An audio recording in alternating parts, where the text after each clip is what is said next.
Khyber Pakhtunkhwa assembly मुस्लिम league नून पार्लिमानी leader Tehreek Insaf पर कड़ी तनकीद करते हुए हजारा की जरूरत पर जोर दिया है। Chairman Pak media journalist forum international Chaudhry Noorul Hasan Gujjar की खुसूसी दावत पर पाक मीडिया ऑफिसर दौरे के मौके पर खैबर पख्तूनख्वा असम्बली में मुस्लिम लीग नून की पार्लिमानी लीडर सरदार शाहजहां यूसुफ ने तहरीक इंसाफ की कारकर्दगी पर सख्त तनकीद करते हुए कहा कि तहरीक इंसाफ ने सूबे को दिवालिया करने में कोई कसर नहीं छोड़ी।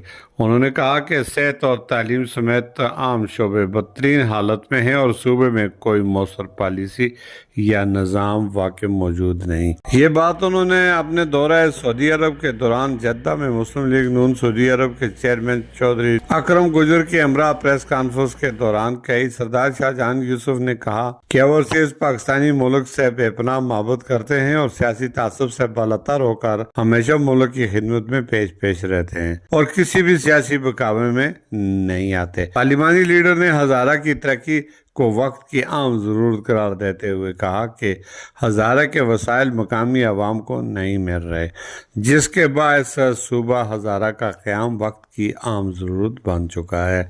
इस मौके पर चेयरमैन मुस्लिम लीग नून सऊदी अरब चौधरी अकरम गुजर ने भी तहरीक इंसाफ की जानिब से ओवरसीज पाकिस्तानियों को तरसीलात ज़र न भेजने के बयानी की शदीद मजम्मत की। उन्होंने कहा कि ओवरसीज पाकिस्तानी पहले से ज़्यादा बढ़कर अपने वतन और मुल्क को रकम भेजते रहेंगे। कैमरा टीम के साथ